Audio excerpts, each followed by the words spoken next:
Toutes ces personnes avec leur tambour sont venues m'entourer. C'est comme si mon âme sortait de mon corps.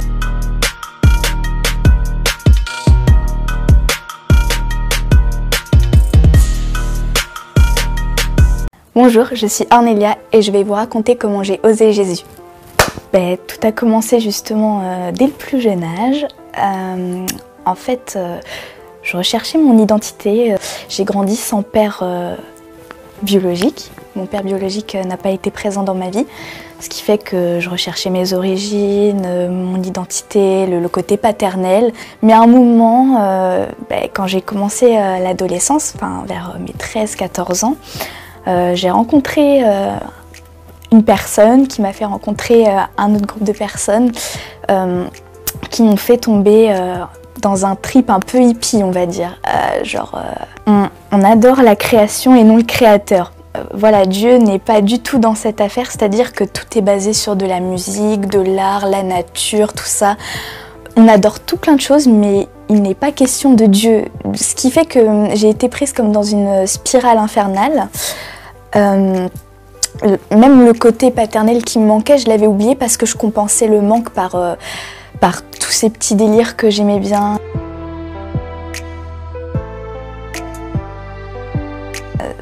Ça a été un déclic d'être dans un groupe avec plusieurs personnes. Je me suis dit, voilà, c'est des gens qui me ressemblent, c'est des gens qui pensent comme moi, etc. Pourquoi pas, ça me fait une expérience de vie.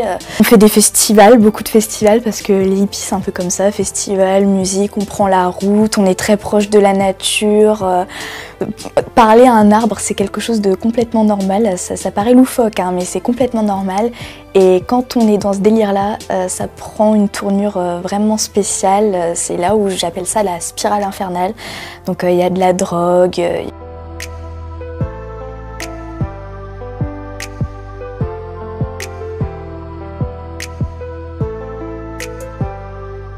Oui, c'était lors d'un festival justement. Je me souviendrai toujours des pseudo-chamans en fait qui venaient avec leur tambour faire des sons de guérison. C'est ce qu'on appelle un voyage sonore en fait. Toutes ces personnes avec leur tambour sont venues m'entourer et le voyage sonore s'est passé en fait. C'est comme si mon âme sortait de mon corps. Je ne sais pas comment l'expliquer.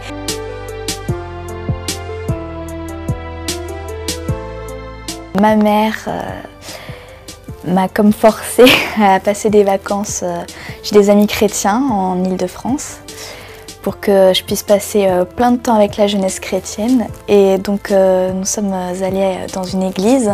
Alors quand j'arrive dans cette église et que je vois tout ça, je me dis waouh, parce que cette atmosphère puissante et bonne pour moi. Je sentais que l'atmosphère était bonne pour moi. Et voilà, je disais à Dieu vraiment, j'aimerais être utile moi aussi.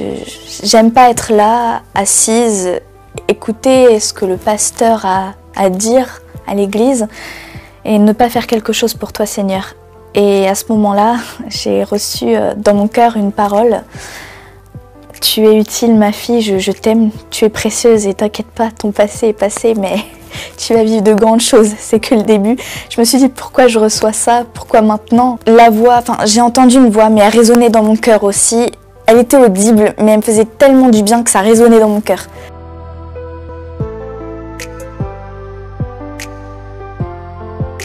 Par rapport au festival, tout ce que j'ai pu ressentir de spirituel ou quoi que ce soit, là c'était encore spirituel parce que évidemment lorsqu'il s'agit de Dieu on est encore dans le spirituel.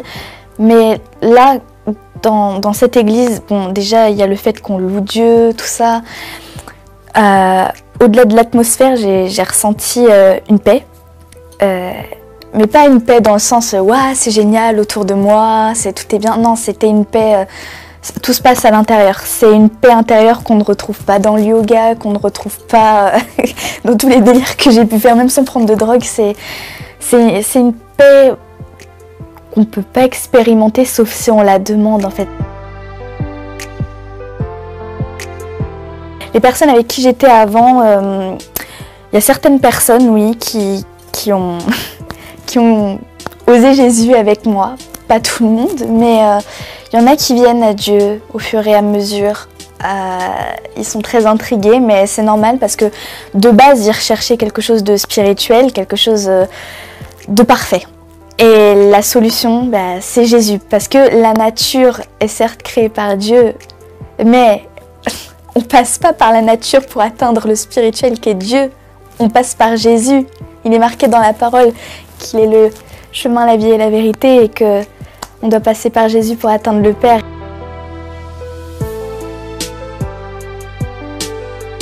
Tu peux te construire ton propre bonheur, mais ça ne durera qu'un temps.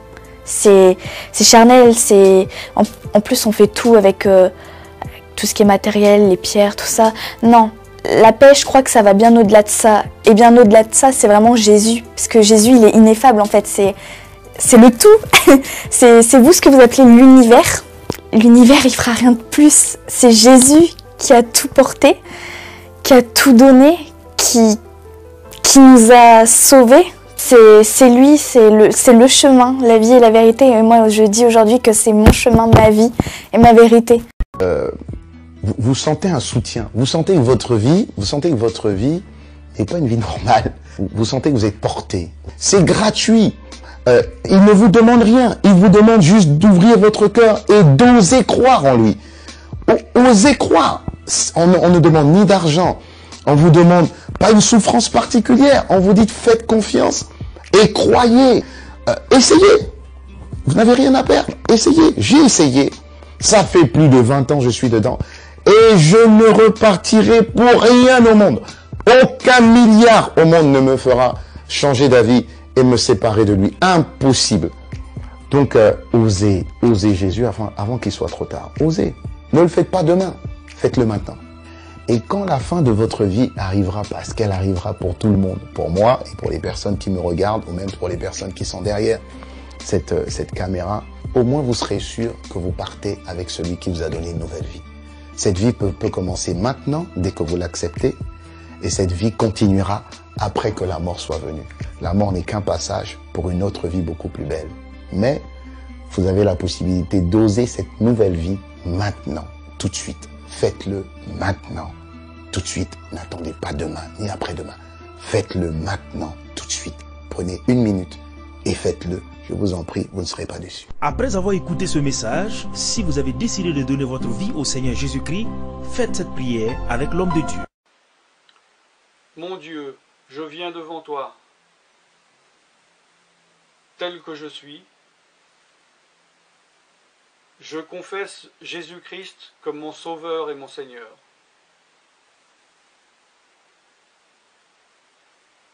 Je crois qu'il est mort sur la croix pour mes péchés,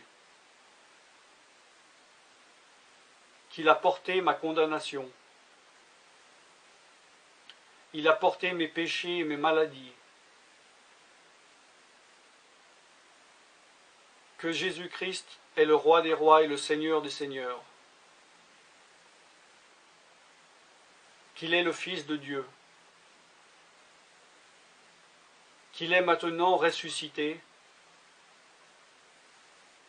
et assis à la droite du Père. Et il prie maintenant pour moi. Je me suis détourné de mes péchés et je veux obéir à ta parole.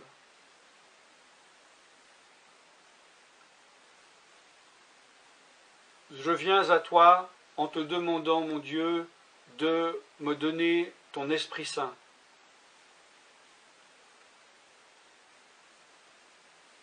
Remplis-moi de ton Esprit, afin que tu ne sois plus à l'extérieur de moi, mais que tu viennes habiter en moi.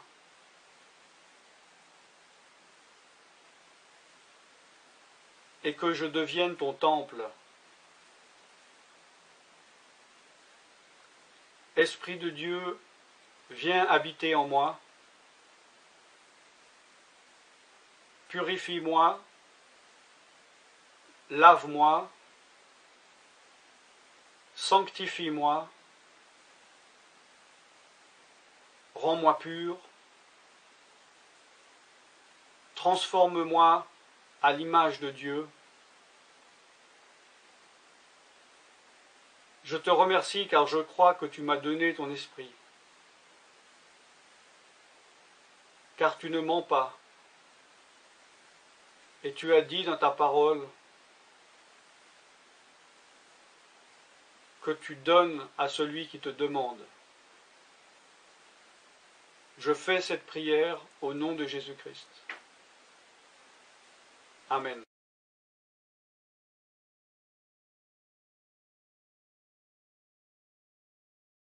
Bonjour et bienvenue sur les vidéos de l'évangile.net.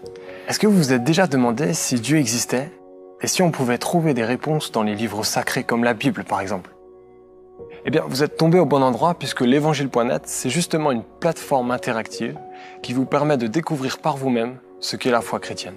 Qui ne s'est jamais demandé si derrière le hasard qui a créé l'univers, il n'y avait pas finalement un Dieu? Qui ne s'est jamais dit qu'il devait sans doute y avoir un sens à notre existence? Mais lequel? Est-ce que Dieu nous laisserait vraiment sans réponse? Laquelle des religions détiendrait alors la vérité? On peut rester sur ce genre de questions et se fier à quelques avis qu'on entend ici et là. Ou alors, on peut chercher par nous-mêmes et aller directement à la source pour connaître ce que disent les religions. Nous, chrétiens, on aimerait vous lancer ce défi, celui de lire au moins un livre de la Bible. Faites votre propre avis sur le sujet, soyez curieux. Vous allez voir que ce n'est pas si difficile que ça. Et au contraire, je crois personnellement que ce sera une lecture enrichissante pour vous. Peu importe ce en quoi vous croyez, si vous êtes athée, agnostique, si vous êtes croyant d'une certaine religion, ou plutôt neutre sur la question de la foi. Regardez et lisez par vous-même.